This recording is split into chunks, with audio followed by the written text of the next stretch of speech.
9 p.m. here in New York. It has been just about 2.5 hours since the president announced a ceasefire with Iran. He did it on social media. Quoting from the president, subject to the Islamic Republic of Iran agreeing to the complete, immediate, and safe opening of the Strait of Hormuz, I agreed to suspend the bombing and attack of Iran for a period of 2 weeks. This will be a double-sided ceasefire. He added, quote, the reason for doing so is that we have already met and exceeded all military objectives and are very far along with a definitive agreement concerning long-term peace with Iran and peace in the Middle East. We received a 10-point proposal from Iran and believe it is a workable basis on which to negotiate. For its part, Iran's foreign minister said in a statement, quote, I hereby declare on behalf of Iran's Supreme National Security Council, if attacks against Iran are halted, our powerful armed forces will cease their defensive operations. He continued, for a period of 2 weeks, safe passage through the Strait of Hormuz will be possible via coordination with Iran's armed forces and with due consideration of technical limitations. Now, that said, Israel has been dealing with several new waves of missile fire from Iran. According to our Jeremy Diamond, who's in Tel Aviv and had to take shelter during our last hour, the Netanyahu government has reluctantly agreed to the truce. In the last few minutes, Kuwait and the United Arab Emirates also reporting incoming fire. Bahrain's interior ministry is sounding air raid sirens and telling people to take shelter. I want to start this hour with CNN's chief national security analyst Jim Shudo in Tel Aviv. What are you hearing from Israeli officials on the status of this proposed 2-week ceasefire?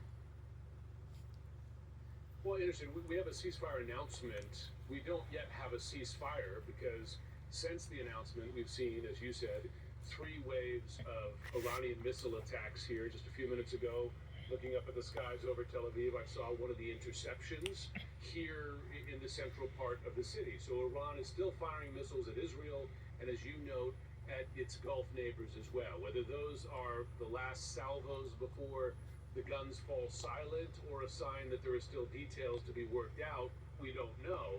But we do know that when we look at the initial demands and goals of this war, that there's a great deal of distance between that 10-point proposal that the president says will be the basis of negotiations and what America's goals were going in here, because the 10 points includes things like complete sanctions relief for Iran, but also Iran continuing to exercise ultimate control over the Strait of Hormuz, which is something that would be an enormous concession for the president to make. Israeli officials have been telling us consistently since the start of this war that they would not consider it a victory without 2 things. One, regime change, and no one in this country believes, despite the president's claims, that there is regime change. They see quite the same leadership in place in Iran, but also Israel has long demanded and still wants effective restrictions, really an ending of Iran's nuclear program, including controlling those hundreds of kilograms of highly enriched uranium. That hasn't happened either. And while the president will say that he has met all of America's goals, frankly, the president's list of goals has changed throughout as well. At one point included regime change. That hasn't happened, as well as control of the nuclear program. So you have big gaps between the U.S. and its main ally, Israel, but also gaps between what the president said he wanted to achieve and what's been achieved today. Yeah, Jim Shudo, thanks from Tel Aviv. Joining me now, CNN senior White House correspondent Kristen Holmes. So is the White House offering many specifics at this hour, either about the ceasefire or the upcoming negotiations? They're not giving that many specifics, but here's what we do know from a White House official, that there are preparations being made for potential in-person meetings between Iranian and U.S. officials. Now, we have been told that this is likely to happen in Islamabad with those Pakistani negotiators present. It would include Secretary of State Marco Rubio, as well as Vice President J.D. Vance, and then, of course, Special Envoy Steve Witkoff and Jared Kushner, who have been doing the bulk of the negotiating. Of course, the question now is, how does this work with J.D. Vance's travel? He's currently in Hungary. Will he take a stop in Pakistan? There's obviously always security concerns as well, but preparations are being made for potential talks. Nothing right now is solid, and we got a statement from the press secretary reiterating that nothing is final until President Trump says that it's final, but that is something that is currently in the works. Now, in terms of the deal and what's going to be negotiated, we have asked repeatedly for that 10-point plan, for any kind of details on what it includes. We have not gotten that from the White House, only them doubling down on what President Trump said, that this was going to serve as the basis of negotiation. They also said that it was President Trump and the military that got Iran to bend. We, of course, have been hearing from Iranian officials saying that the U.S. has bent in this case. But what we do know, of course, is that President Trump did not bomb civilian infrastructure today, barely, meeting that deadline or signing off on the ceasefire roughly 2 hours before that deadline that he had set.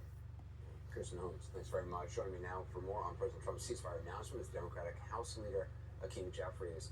Leader Jeffries, your reaction to what we know about this ceasefire tonight? Well, a 2-week ceasefire is insufficient. We need a permanent end to Donald Trump's reckless war of choice, which is why House Democrats have demanded that Speaker Mike Johnson immediately reconvene the House back into session so we can move a war powers resolution that will end this conflict permanently. That seems unlikely to happen. What do you actually think is going to happen in this 2-week period? What do you need to, assuming that doesn't happen, what do you need to see happen or want to see happen in this 2-week period? Assuming it doesn't happen this week, we'll go back into session next week and we will present a war powers resolution as soon as it becomes available to us to do so as a matter of privilege on the House floor. All we need are a handful of Republicans to join us.